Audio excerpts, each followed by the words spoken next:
Kailangan mag-ipon dahil tayo ay typhoon country. Alam mo, sa Pilipinas, halos 20 bagyo ang dumadaan sa bansa. May lindol, may pagbaha, landslide, storm surge, para bang sinasadya ng tadhana na subukan ang katatagan natin. Pero ang tanong, handa ba tayo? Madalas, hindi. Dahil sa totoo lang, marami sa atin walang ipon. Kapag may bagyo, ang normal na nangyayari, nasisira ang bubong, nalulubog ang negosyo, napuputol ang kuryente at tubig, hindi makapasok sa trabaho, at ang pinakamasakit, walang budget para makarecover kasi walang ipon. Dito pumapasok ang financial stress. Hindi dahil sa bagyo mismo, kundi dahil wala tayong financial shield. Bakit kailangan mag-ipon hindi lang pang retirement? Dahil ang bagyo hindi nagpapatawag.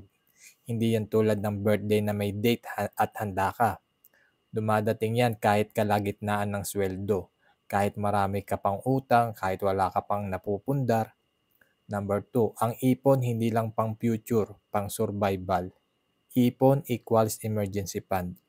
Ang emergency fund ang naglalayo sa'yo sa pag-utang ng may mataas na interes, pagbenta ng gamit o ari-arian, pangungutang sa kaibigan na minsan nawawasak ang samahan. Number 3, ang disaster ay mabilis. Ang pagbangon ay mabagal.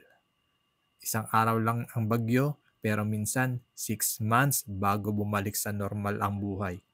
Yung may ipon, nakakabangon. Yung walang ipon, naiiwan, nahihirapan, minsan napipilitang mga ibang bansa kahit hindi handa. Kaya kung iniisip mo na ang ipon ay para lang sa pagtanda, mali po. Ang ipon ay para sa pagprotekta sa pamilya, pag-iwas sa utang, peace of mind, pagkakaroon ng control kahit may sakuna.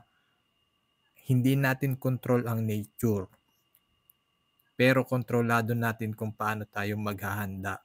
Mas masakit mawalan ng pera dahil hindi tayo handa. Isa mag-sacrifice sa pag-iipon ngayon para may masandalan bukas. Kaya habang tahimik ang panahon, mag-ipon hindi lang para sa retirement. Dahil kapag dumating ang bagyo, hindi pera ang hahanapin mo, kundi kapayapaan at ang peace of mind nagsisimula sa ipon.